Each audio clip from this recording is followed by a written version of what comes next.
Once upon a time, in a distant kingdom, there was a very clever minister. The king trusted him so much that he never made any important decision without consulting him. Because of this, many other officials in the court grew jealous of him. One day, the king said to the minister, "You are very intelligent, but your son is foolish and lacks sense." Hearing this, the minister was concerned and asked his son, "Why does the king say you are foolish? Have you done something wrong?" The son replied, "Every morning, when the king goes to meet the people, he places 2 coins in front of me, 1 gold and 1 silver, and asks, 'Which is more valuable?' Every time, I answer silver, and everyone in the court laughs. If I chose gold, the game would end, and I would no longer receive my daily silver coin."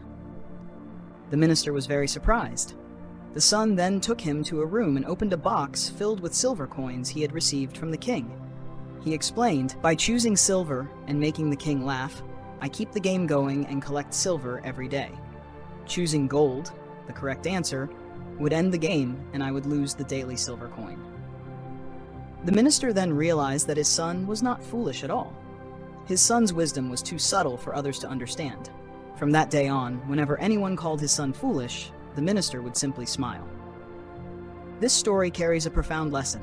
In life, some people do little but boast about it, while others quietly accomplish great things without showing off. If you know that what you are doing is right, don't worry when others call you foolish or crazy. The world often labels what it doesn't understand as foolish. Be patient, be grateful, and keep moving forward each day. Well, usually I only share stories of other people.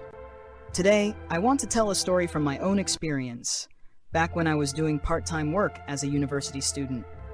The story is called "The Female Spirit in the Milk Tea Shop." It happened during my first year at university. Back then, I had a lot of free time because first-year classes weren't too heavy. I was looking for a part-time job and found a milk tea shop that was about to open, so I applied to work there, mainly for takeaway service. The shop itself was very small. Its advantage was that it helped reduce rental costs for the owner. On the opening day, the shop was very crowded. If I remember correctly, it was only about 2 to 2.5 meters wide. The layout was as follows. Upon entering, to the left was the staff counter for preparing drinks. Further in, there was a storage area next to it, with a small space to store chairs and some tools. Beyond that space were 2 restrooms. The restrooms were unusual from the first day I entered. The men's restroom was normal, with a small mirror and a white light, but the women's restroom was slightly larger. The owner had installed a full-length mirror for customers. Also, the lighting in the women's restroom was yellow, making it feel darker than the men's restroom. I had a senior friend at work, 2 years older than me, who was very sensitive to spiritual matters and could sense ghosts easily. On the day of the grand opening, the shop was doing well, but during a lunchtime shift from 12 p.m. to 5 p.m., there were only 2 staff members working. I was at the counter preparing drinks, and my friend was serving customers outside. The women's restroom was near the counter, but I couldn't see inside. Only customers sitting on the waiting chairs across from me could see the restroom entrance. On that Sunday, the opposite side of the shop was closed, so no one passed by. One day, a female customer came in and sat on the waiting chairs across from me, waiting for her drink. When I handed her the milk tea, I noticed her staring toward the women's restroom. Suddenly, she froze, dropped the cup, and it spilled. She asked me, "Did you see something?" I admitted that I did. She said she saw a woman wearing a brown traditional dress walking into the women's restroom, holding small yellow flowers. It was a shocking sight. My friend, who was very afraid of ghosts, got goosebumps immediately. He called the shop owner to report what he saw. The owner replied calmly, asking him to change the yellow light if the customer didn't like it, but did not mention anything about a ghost. From that day on, the shop owner placed an incense burner in the storage area. My first solo shift made me extremely nervous, and I barely dared to approach the storage area. One afternoon, I went to fetch sugar from the storage and noticed something inside a lunchbox. It looked disgusting, like old rotting food. As part of my duties, I had to enter the storage area frequently, which terrified the female staff members. I always felt as if unseen eyes were following me. Eventually, the owner explained that the spirit was the former female owner of the house. She had been pregnant, but due to family disputes and unhappiness, she tragically took her own life in what is now the women's restroom. From then on, the staff were required to offer daily rituals to the spirit. Interestingly, after performing the rituals, things like cooking tapioca pearls became much easier. If we forgot, they would clump or burn. Later, I was promoted as the youngest shift leader. Responsibilities included managing other staff, closing the shop, and performing rituals at the end of the day, especially on the 15th and full moon days, offering food, incense, and paper money to the spirit. If done correctly, business seemed to thrive. Once, a previous shift leader neglected to buy fresh fruits for the ritual and used old stock. By my shift, the fruits had gone bad, which caused problems and complaints. Another incident happened when a manager went into the women's restroom and suddenly saw the woman's spirit reflected in the mirror, causing him to faint. From then on, everyone understood the presence of the female spirit. We learned to respect her, offer daily rituals, and continue working without fear. The experience left a lasting impression on me. At night, after finishing my shift and performing the rituals, I often returned home late, exhausted and slightly scared. Even while studying late at night, the smells from incense and ritual offerings haunted me, mixing together in a strong, unforgettable way. Sometimes the fan would break on its own, causing minor injuries. Eventually, I decided to quit the job because of the fear. During my part-time work, I also often went out at night with friends, including my spiritually sensitive senior. I will continue sharing those experiences in another story. That day, a young man who loved road trips decided to share the most terrifying experience he had ever encountered while riding his motorbike to Vung Tau. What made the story so chilling wasn't just the darkness of the road or the isolation. It was how easily ordinary travel turned into a nightmare. The story began from a comment he once read on a ghost story video, but what he experienced that night felt far too real to dismiss as mere fiction. It all started around 3 p.m. after finishing work in Ben Tre. He, his girlfriend, and two close friends prepared to embark on a journey that would take them from Ben Tre through Saigon and all the way to Vung Tau. Their hope was to reach the seaside city in time to enjoy the evening. At first, the excitement of the adventure kept spirits high, laughter mingling with the sound of the motorbike engines. But as the traffic thickened along Nguyen Van Lin Street in Saigon, tension started creeping in. Two of his friends, weary and complaining about fatigue, decided they would stop and explore Saigon instead. Only he and his girlfriend were determined to continue the long ride ahead. By 7:30 p.m., the group had crossed the Cat Lai Ferry. The sky had turned dark, clouds heavy with rain, and the drizzle began to fall lightly, tapping rhythmically on their helmets and jackets. His girlfriend pulled out her phone and opened Google Maps, hoping to find a shortcut that would get them to Vung Tau faster. But they didn't know that technology could also lead them straight into danger. Google Maps guided them into narrow alleys, completely dark, with barely any light from street lamps. Tall trees flanked both sides, shadows twisting in the weak glow of the motorbike headlamps. The roads were slick from the rain, and each puddle seemed deeper than the last. As they ventured further, they stumbled upon a military area. Guards appeared suddenly, and their voices carried authority. "You cannot enter here," they warned. "This area is dangerous." The warning was unmistakable. Beyond this point, the path could be lethal. It wasn't just the risk of getting caught. It was the feeling of being completely alone in a restricted area, with the unknown lurking behind every shadow. Many travelers to Vung Tau had recounted similar experiences, and now he was living it. Despite the unease, they pressed on, guided solely by Google Maps. The drizzle turned into a steady rain, soft yet chilling, as it soaked through their jackets and made the road slippery.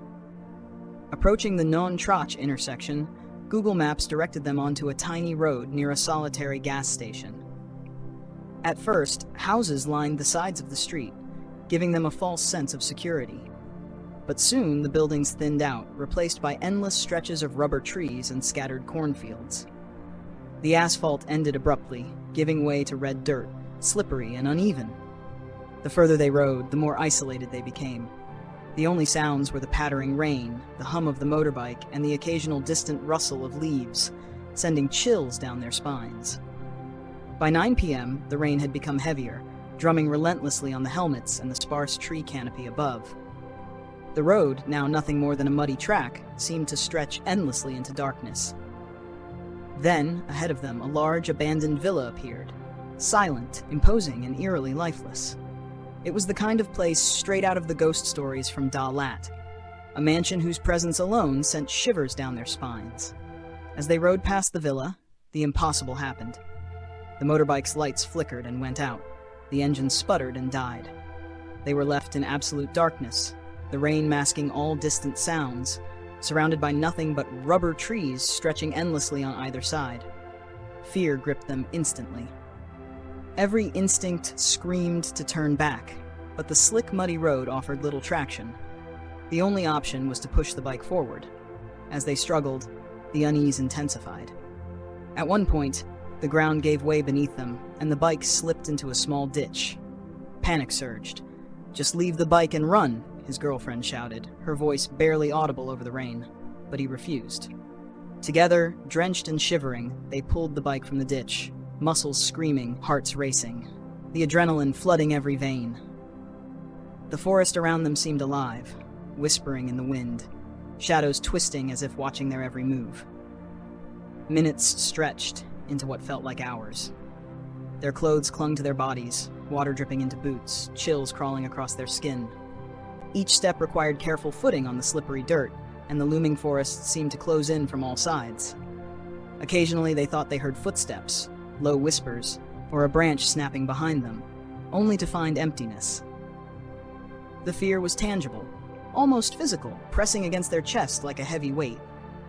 Eventually, after what felt like an eternity, they managed to return to the gas station where the journey had taken a turn toward peril. They were exhausted, soaked, trembling uncontrollably. The attendant looked at them with wide eyes, disbelief and concern mingling in his expression. "You were lucky," he said quietly. "If you had continued down that road, it could have been the end. Dangerous terrain, potential robbers, or accidents. No one survives alone out there at night." A month later, he realized the terrifying truth. Google Maps had led them onto a pedestrian path, completely unsuitable for vehicles. The realization made the hairs on his neck stand on end. The memory of the endless rows of rubber trees, the relentless rain, the abandoned villa, and the engine suddenly dying haunted him constantly. The night, which began as an ordinary adventure, had turned into a lesson in fear, humility, and respect for the unknown. This story serves as a stark warning for anyone planning a trip to Vung Tau. Avoid narrow, dark, and deserted roads, especially late at night. Sometimes curiosity and reliance on technology like Google Maps can lead you straight into danger, far beyond the scares of any ghost story. Even now, whenever he recalls that road trip, he shivers. He remembers the red dirt path, the abandoned mansion looming silently in the rain, the engine that died without warning, and the feeling of being utterly alone. Each recollection brings the same cold rush of fear, a reminder that adventure can turn into terror in the blink of an eye, and that the line between reality and nightmare can be terrifyingly thin. And so, the memory lingers, a chilling tale whispered on stormy nights, warning all who dare ride alone into the darkness that some roads are best left unexplored. Coming from the distant town of Uming in Qianzhang, he was ecstatic, yet a bit anxious. His hometown was far away, and he had never lived alone in a big city before. Like many fresh students, Dewey assumed that finding a cheap and decent room in Kanto would be easy. He was wrong. As soon as the university announced the enrollment schedule, Dewey hurried to Kanto to look for a place to stay. He quickly realized that most of the affordable rooms were already taken. The rooms that were still available were either extremely expensive or in terrible conditions. Some were far from the campus, making commuting difficult. Dewey was running out of time and options. Then, a friend of his found a post about a room for rent on Nguyen Van Lin Street. From the description, the room seemed ideal. Newly built, well-lit, spacious, and most importantly, very cheap. Just 500,000 VND per month, including basic utilities. Dai went to see the room with his mother, who accompanied him from their hometown. The room was at the front of the building, near the landlord's house, which meant security was less of a concern. The landlord, an older woman, appeared strict and a little unfriendly, but Dewey didn't mind. The room was clean and airy, with sunlight streaming in from large windows. It felt like the perfect choice for a student. He decided to move in immediately and paid the rent for the first month. Everything seemed fine during the first night. The room was quiet and Dewey slept soundly. However, the next day, when he tried to set up a hanging light for his study desk, he discovered something unusual. While drilling into the wall, he struck a small, hidden cavity. Inside, there was a small bundle wrapped in cloth, containing a white paper talisman with strange black inscriptions. It appeared to be a protective charm, meant to ward off evil spirits. Dewey was startled, but he didn't feel threatened. He carefully placed the talisman back and continued setting up his room. For the first 2 weeks, life went on normally. Dewey attended classes and worked part-time. But then strange things began to happen. One morning, he opened his rice container to cook breakfast, only to find that some rice had spilled out overnight, despite being tightly closed. The next day, the same thing occurred. Initially, Dewey assumed that mice were responsible, but no traces of rodents could be found. Upon closer inspection, he noticed 5 small handprints on the surface of the rice container, as if someone, or something, had touched it. Dewey was naturally afraid of ghosts, yet he had no choice but to stay in the room due to school and work obligations. Soon, other unsettling events occurred. Each night, he would find stray hair in the bathroom, seemingly of a female origin. He didn't understand where it came from, as he lived alone. Although terrified, Dewey tried to rationalize these phenomena, attributing them to his exhaustion or imagination. Nevertheless, the repeated occurrences wore him down mentally. One evening, after finishing work and returning late, Dewey entered his room to find that the bathroom door appeared to have been tampered with. He had no idea who could have been inside. The next night, he slept uneasily, keeping the lights on, fearing that something might happen again. It wasn't long before the experiences escalated. One night, Dewey had an exceptionally vivid dream. In it, he found himself in a vast rice field, walking behind a young girl dressed in a traditional black aobaba, her hair shoulder-length and dripping wet. He could not see her face, only her back. The girl moved slowly, leading him through the field and across a small river. The dream was eerily realistic, and Dewey felt an intense sense of unease as he followed her. The girl's presence was simultaneously calming and frightening, as if she carried a heavy, sorrowful energy. The next night, the same dream repeated, almost identically. But this time, the girl's face became partially visible. Her skin was pale and smooth, but devoid of any distinct features. Her face was completely blank. Dewey woke up drenched in sweat, his heart racing. These nightly visions left him exhausted, but he continued to endure them, unable to abandon his room just yet. Gradually, Dewey discovered the history behind the haunted room. Years ago, the landlord's granddaughter had tragically drowned in a small pond behind the building. Even though the physical body was taken away to Saigon, locals believed that her spirit remained attached to the property. According to the stories, her presence was calm and gentle, yet occasionally playful or mischievous. The room Dewey had rented happened to be the one associated with her lingering energy, which explained why strange phenomena occurred there but not in the other rooms. Despite the fear, Dewey had responsibilities. He needed to attend classes, work part-time, and manage his life as a student. He tried to adjust his routine to minimize encounters with these supernatural events. For instance, he kept lights on at night, avoided going into the bathroom alone after dark, and refrained from making unnecessary noise that might disturb the presence. Slowly, he learned to coexist with the strange occurrences, observing them rather than reacting with panic. Eventually, Dewey decided it was time to move out, not out of fear alone, but for convenience. Balancing studies, work, and the unsettling nightly experiences made him realize that it would be safer and more comfortable to relocate to another room. He packed his belongings carefully, leaving behind the talisman and other minor offerings as a sign of respect. On the day he moved, he noticed that the room felt strangely empty and silent, almost as if the spirit acknowledged his departure. Looking back, Dewey reflected on the entire experience. He realized that moving into a new room, especially one with a mysterious or unknown history, required caution and preparation. It wasn't just about the location, price, or amenities. Sometimes the past of a place can leave a lingering mark. In Dewey's case, small offerings, mindfulness, and respect for the space allowed him to live there without serious harm, even if it meant enduring months of subtle and bizarre phenomena. Dewey's story raises an important question for students, or anyone renting temporary accommodation. How should one appropriately house bless, or settle into a room to avoid disturbances? Some traditions suggest offerings of food, fruit, or incense to seek peace and safety. Others emphasize being observant, cleaning the space, and respecting the history of the property. Whether one believes in spirits or not, these actions can foster a sense of security and mental calm, which is essential for anyone living alone for the first time. In the months that followed, Dewey stayed with friends or in other safer rooms when possible. Though the strange events gradually ceased, the memories of that room lingered vividly.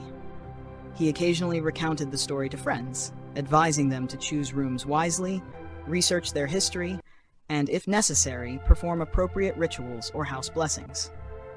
Ultimately, the experience taught Dewey several lessons. He learned patience, courage, and adaptability. Most importantly, he learned how to balance respect for the unknown with practical life needs.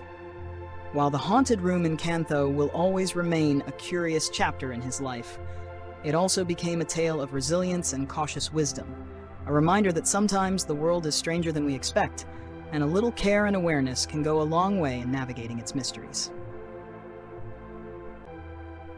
Once upon a time, in a prosperous and peaceful kingdom, there lived a minister who was famous for his extraordinary wisdom. He was the king's right hand, the man whose advice shaped every important decision in the court. The king trusted him so deeply that no matter how small or large the matter was, whether it concerned the kingdom's lands, its people, or its neighbors, he would not decide without first seeking the minister's counsel. Because of this, the minister's position was strong and unshakable. But in the royal court, not everyone was pleased. Many of the other courtiers envied him. They whispered among themselves, jealous of the trust and honor the minister received. They longed for the day when his reputation would be damaged, when the king might see a flaw in him. That day seemed to arrive sooner than expected. One morning, during a court session, the king suddenly said aloud, "My minister, you are truly wise. But I must say, your son is the complete opposite. He is foolish, dim-witted, and lacks any sense." The entire court went silent. The minister, startled, could hardly believe what he had just heard. He bowed respectfully and asked, "Your Majesty, why do you say that? What has my son done to earn such a harsh judgment?" The king chuckled and turned to glance at the courtiers, many of whom were already struggling to hold back their laughter. Then the king said, "Every morning, when I go to the marketplace to meet the people, your son is there. I always ask him a very simple question: which is more valuable, gold or silver? And every single time he answers, silver. When the people hear this, they laugh. The courtiers laugh, and I cannot help but think, how can the son of my wisest minister fail to know something so obvious?" The court erupted with laughter. The minister's face flushed red, his chest tightened with shame and confusion. Without a word of defense, he bowed and quickly requested to return home, carrying with him a heavy heart. When he reached his residence, he immediately summoned his son. His voice was stern. "Son, I have been told that every morning when the king asks you which is more valuable, gold or silver, you always answer that silver is more valuable. Is this true?" The boy nodded without hesitation. "Yes, father, it is true." The minister frowned. "Do you not know that gold is more valuable than silver?" The boy calmly replied, "Of course, father, I know that gold is more valuable than silver." The minister grew even more perplexed. "If you know the truth, why then do you deliberately give the wrong answer in front of the king and the whole court?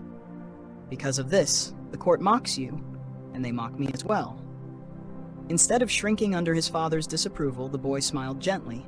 He took his father's hand and said, "Father, let me show you something. Please follow me." He led his father into his room and pulled out an old wooden chest. As he opened it, a dazzling glimmer spilled out. The minister's eyes widened in shock. The chest was overflowing with shiny silver coins. "Where did you get all of these?" the minister asked in disbelief. The boy's eyes sparkled with pride as he answered, "These, Father, are the coins the king has given me." "The king gave them to you? But why?" The boy explained patiently. "Every morning, the king places 2 coins in front of me, 1 gold and 1 silver. Then he asks, 'Choose the more valuable one.' Father, think about it. If I take the gold coin, I will only have 1 coin of gold, and the king will never ask me again. But if I take the silver coin and say it is more valuable, the king laughs, and the next day he does it again. By choosing silver each time, I have collected all of these coins. 1 piece of gold cannot compare to the many pieces of silver I now have." The minister was speechless. He stared at the overflowing chest of coins, then at his son. At first, his mind was filled with astonishment, but slowly that astonishment turned into admiration and pride. He placed a hand on his son's shoulder and said softly, "My son, people may laugh and call you a fool, but what you have done is not foolishness at all. You have looked beyond appearances. You sacrificed the short-term gain for the long-term benefit. That is true wisdom, wisdom that many cannot even recognize." From that day on, whenever someone in the court or in the streets called his son stupid, the minister no longer felt ashamed. Instead, he smiled and walked away. He knew the truth, that wisdom is not always what people see on the surface. Sometimes what looks foolish to the world is, in reality, cleverness in disguise. Word of the boy's reasoning spread throughout the kingdom. People began to talk. The minister's son may be mocked as a fool, but in truth he is wiser than those who laugh at him. And so people slowly learned a valuable lesson. Not everything needs to be proven with loud words or flashy gestures. Some achieve little but boast greatly, while others accomplish much and remain silent. If you know you are on the right path, then the ridicule and scorn of others matter little. The minister, now fully at peace, told his son, "True wisdom, my child, is not meant for display. It is meant to help you live well, to endure, and to thrive. The world may laugh at you, but you have chosen the path that gives you far more than a single coin of gold. That is a wisdom deeper than most can understand." And so, the story leaves us with this timeless truth. If you are certain that what you are doing is right, then walk forward without fear, even if the world calls you foolish or crazy. Often, the very ones labeled as fools are in fact the wisest of all. A long time ago, in a small village far away from the bustling city, there lived a boy named George. Life in the village was poor and harsh. The streets were dusty, the houses were old, and many families struggled just to make ends meet. George and his mother lived in a tiny, broken-down house. George didn't have shoes. His shirt was torn, his trousers full of holes. Sometimes people would look at him and see only a poor boy. But inside George's small body, there was something far greater than poverty. There was a dream. George dreamed of becoming an inventor. Every morning he walked more than 5 kilometers barefoot to go to school. The road was full of stones and thorns. His feet hurt, but he never stopped walking. He believed that one day he would build something that could change people's lives. The person he wanted to help most was his mother. She worked day and night selling sweet potatoes in the market to earn a little money. Their house was always dark at night, without a lamp, without hope. George wanted to give her something that would make her life easier. He wanted to create a lamp powered by the sun. So George began his journey. He searched the village dumps, picking up old wires, broken radios, and dead batteries. At night, while other children were asleep, George sat outside, trying to put the pieces together. His first attempt ended in smoke, the battery overheated, and the paper on the table caught fire. The second attempt failed too. The lamp could not charge. The third one shattered into pieces on the very morning of the school science contest. The other children laughed at him. "Sell sweet potatoes like your mother," one boy said. "You will never invent anything," another mocked. George's heart ached, tears filled his eyes. But deep inside, he made a choice. He would not give up. At night, George went to the butcher and asked for old newspapers. By the dim light of the moon, he read stories about great inventors who had failed many times before finding success. He filled an old notebook with notes and sketches. He also visited an old man in the village who was once an electrician. George asked question after question. The old man looked at him kindly. "You really want to learn, don't you?" George nodded. "Yes, I want to help my mother." The old man smiled. "Then don't stop." From that day, George worked harder than ever. He used scraps of metal from broken fans, wires from discarded machines, anything he could find. His stomach often growled from hunger. His hands were always dirty, his eyes tired. But in his heart, there was a fire that nothing could put out. Then, one day, a new opportunity appeared. The head teacher entered the classroom and announced, "Children, listen.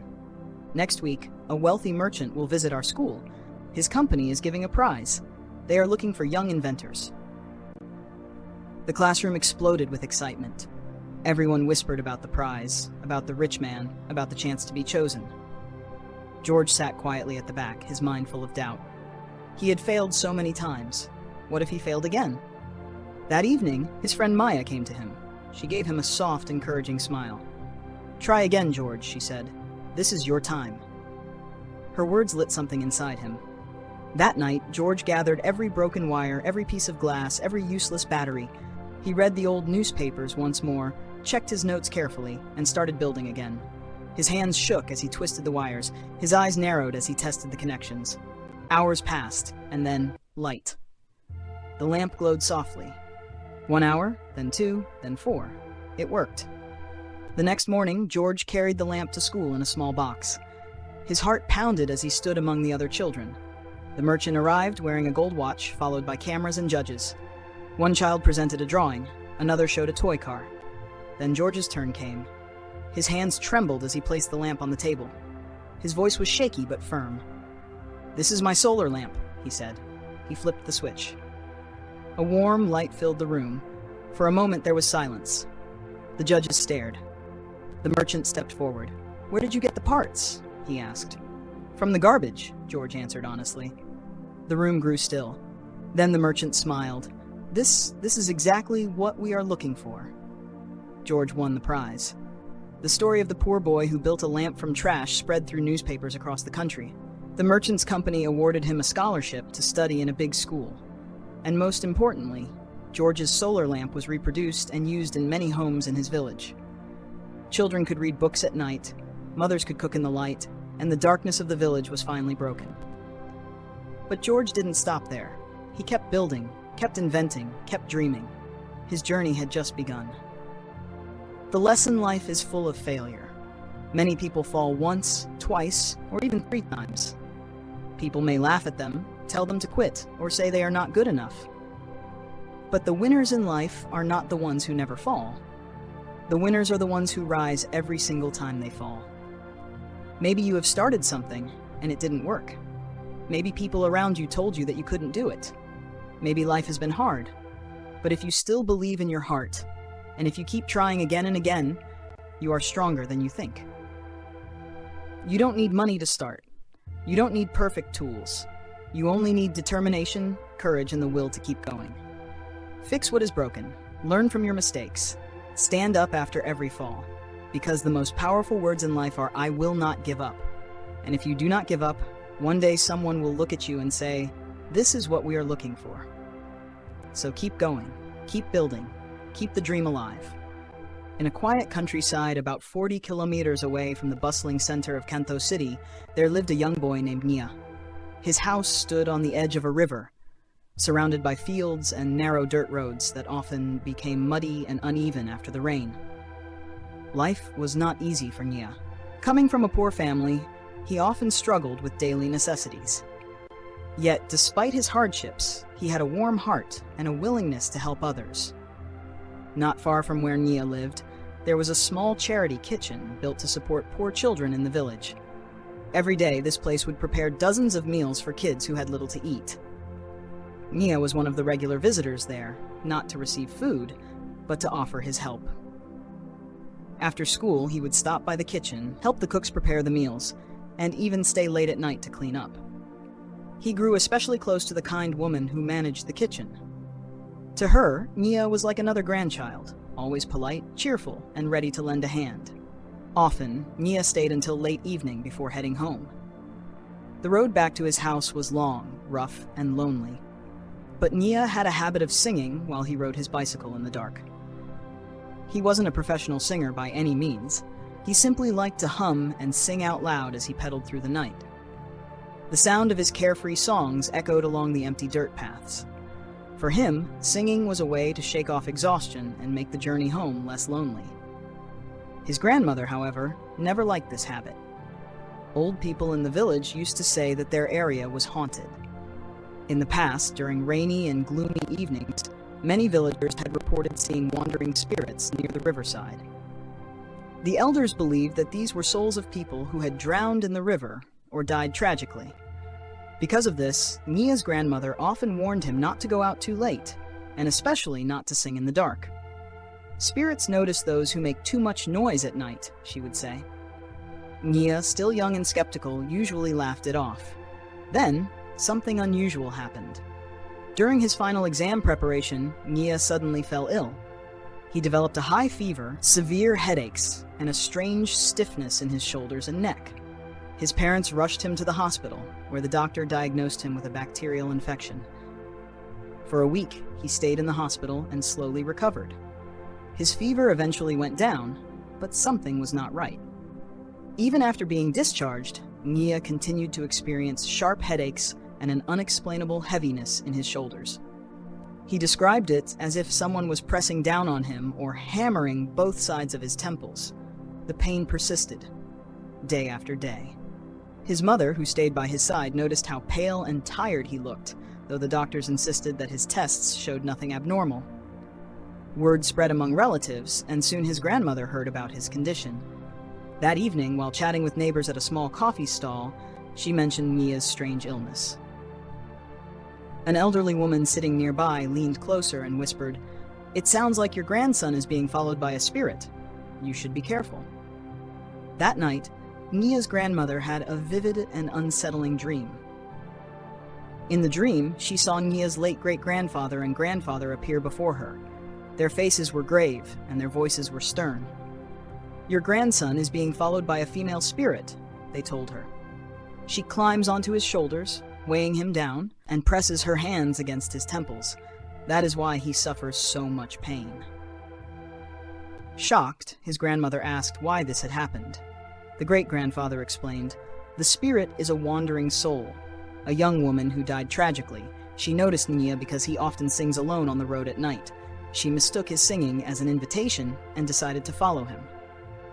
Before she could ask more, the dream faded. His grandmother woke up trembling at dawn. She wasted no time and immediately prepared offerings, a tray of fruits, incense, and tea to place on the family altar. She prayed earnestly to their ancestors, asking them to protect Nia and drive the spirit away. That very day, something remarkable happened. Nia's headaches suddenly eased. The heavy pressure on his shoulders lifted, and he felt light again. For the first time in weeks, he could breathe freely without pain. His mother noticed the change and was relieved, though she didn't quite understand what had caused it. When she asked Nia if he had done anything strange or gone anywhere unusual, he honestly replied, "No, Mom. I only stayed at the charity kitchen and then went straight home. I didn't do anything else. Maybe I just sang too loudly on the way back." It was then that Nia realized the truth. What his grandmother had told him and what she had experienced in her dream aligned perfectly with his strange illness. Whether one believed in spirits or not, the fact remained. After the ritual, his pain disappeared. From that moment on, Nia changed. He still rode his bike home at night, but he never sang along the dark roads again. The story of Nia spread quietly among the villagers. Some said it was simply a coincidence, while others believed it was indeed the work of unseen forces. To Nia, it was more than just a coincidence. It was a lesson that even harmless habits, like singing at night, could sometimes attract things beyond the world of the living. And so, the boy who once sang carefree under the moonlight now rode home in silence. Each pedal of his bicycle carried not only his body, but also the memory of a chilling encounter that reminded him of the thin veil between the world of the living and the dead.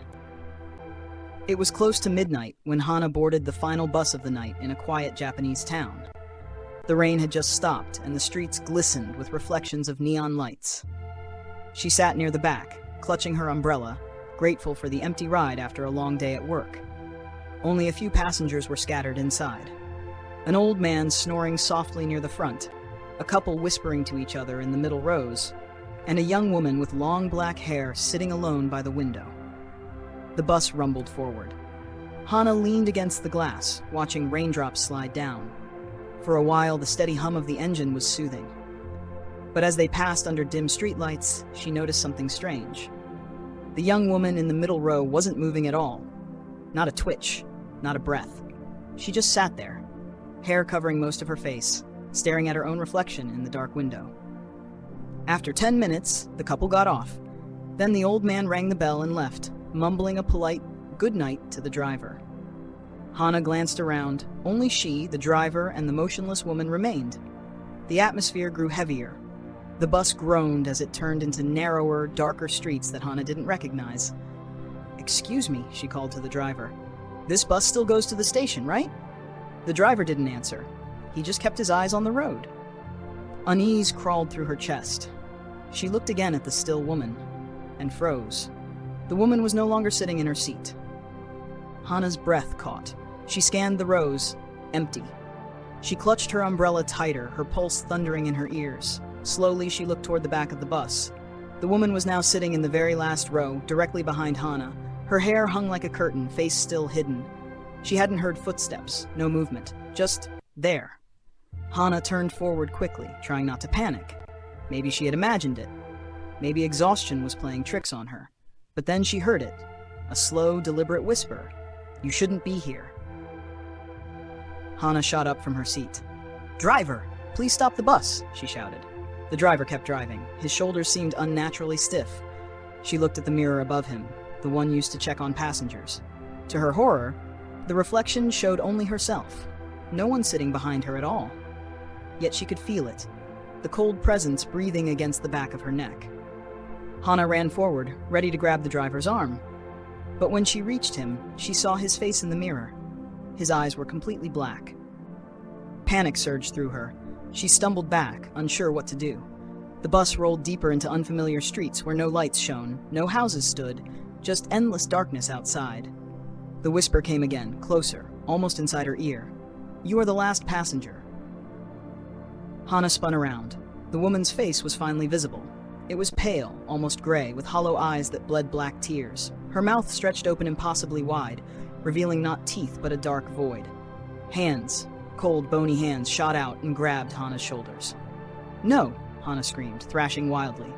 She swung her umbrella with all her strength, hitting nothing but air. The bus lights flickered, the engine roared, and she felt herself being pulled backward into the woman's gaping mouth. Darkness swallowed her whole.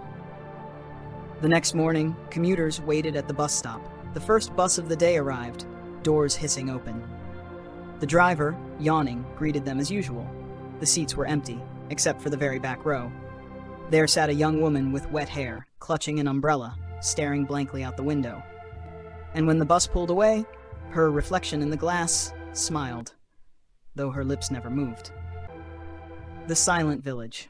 Lan was a journalist who thrived on unusual stories. Unlike her colleagues who covered politics or economics, she hunted mysteries, folktales, urban legends, whispers of the uncanny. That was why, when she heard of a village in the Central Highlands that had vanished from maps, she packed her recorder and camera without hesitation.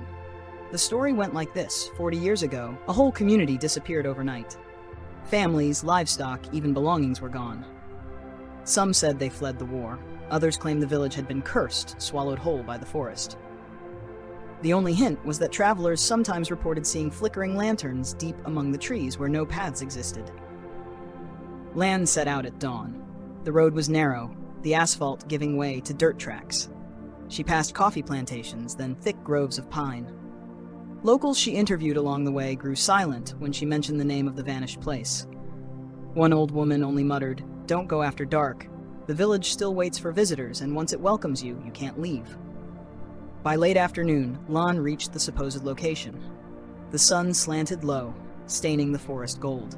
She found remnants of stone foundations hidden beneath weeds, moss-covered wells, a crumbling gate arch that led nowhere. Her pulse quickened with the thrill of discovery.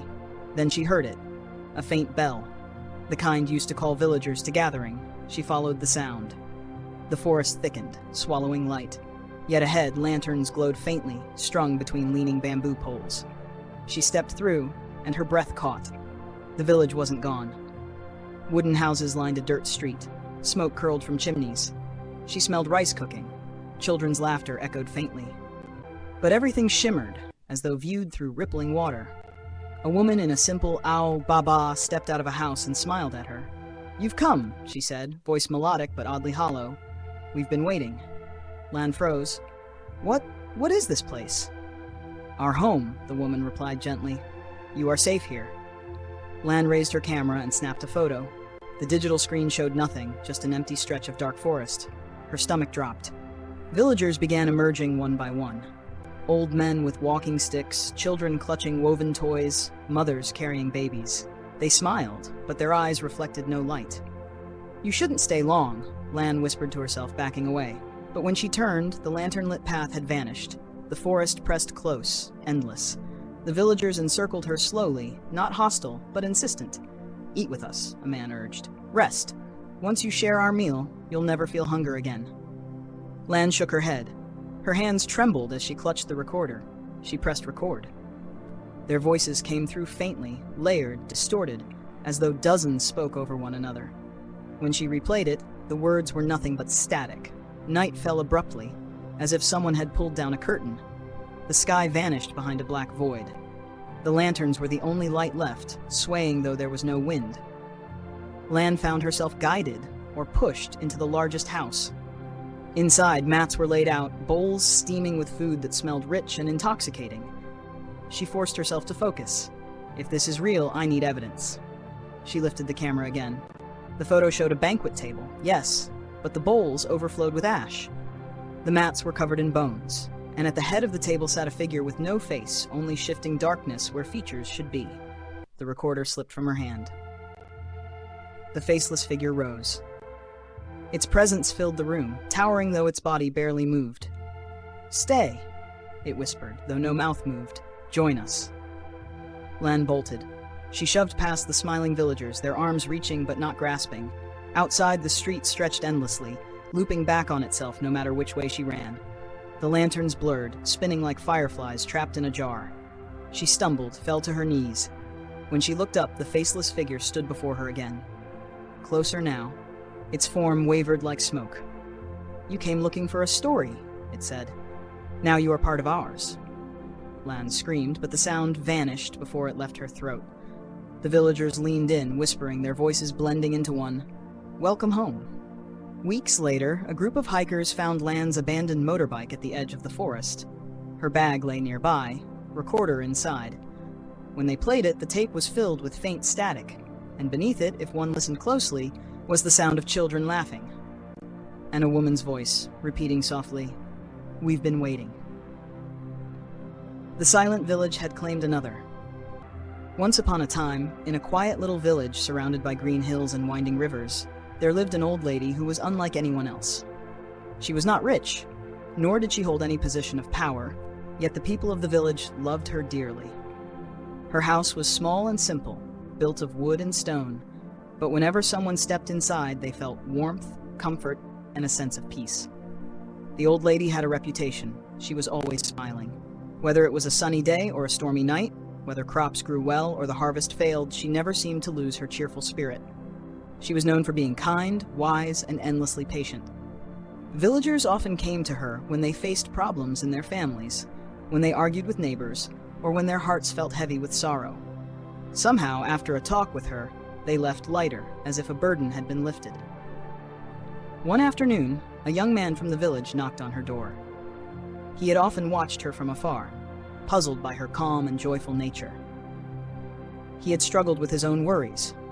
Work was difficult, money was short, and he sometimes felt like life was unfair. That day, he finally decided to ask the question that had been troubling him.